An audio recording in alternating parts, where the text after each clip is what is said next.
Kalau kalian pernah jalan-jalan dan memasuki sebuah gua, kalian pasti banyak melihat batu-batuan yang berlapis-lapis yang menonjol dan lancip di bagian atap gua.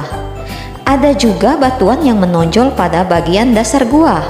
Iya, itulah yang dinamakan stalaktit dan stalagmit yang akan kita bahas kali ini.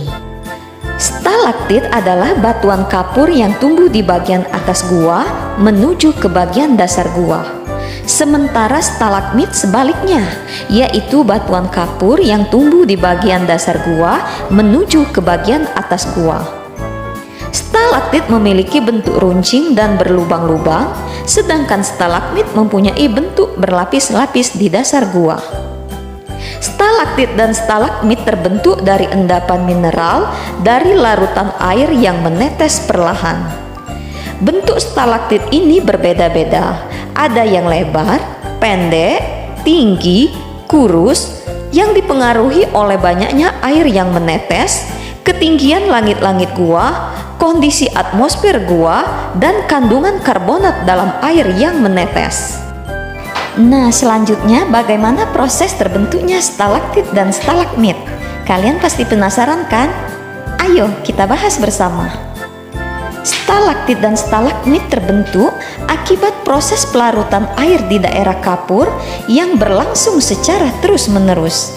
Air yang larut tersebut akan masuk ke lubang-lubang atau dolin, kemudian turun ke gua dan menetes dari atap gua ke dasar gua.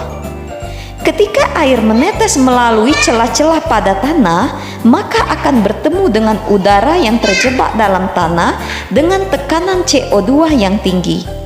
Beberapa larutan sebagian besar melarutkan CaHCO3 melewati langit-langit gua. Ketika menetes, maka akan bertemu dengan udara yang mempunyai tekanan CO2 lebih rendah dari tekanan CO2 di tanah. Sehingga beberapa CO2 keluar dari larutan dan hal ini menyebabkan CaCO3 mengendap di langit-langit gua dan di tempat tetesan jatuhnya air. Proses menetesnya air tersebut terjadi secara berulang-ulang selama jutaan tahun lamanya dan lama-kelamaan akan membentuk gundukan kalsium karbonat yang kita kenal sebagai stalaktit dan stalagmit. Jika stalaktit dan stalagmit di bagian langit-langit gua dan dasar gua saling bertemu, maka akan membentuk pilar atau tiang yang akan memperindah tampilan dalam gua tentunya. Stalaktit dan stalagmit banyak terdapat di daerah kapur atau kars. Ciri-ciri daerah kars adalah adanya bukit-bukit kecil, terdapat aliran sungai di bawah tanah, dan juga terdapat gua-gua di sekitarnya. Daerah kars tersebar dari Aceh hingga Papua.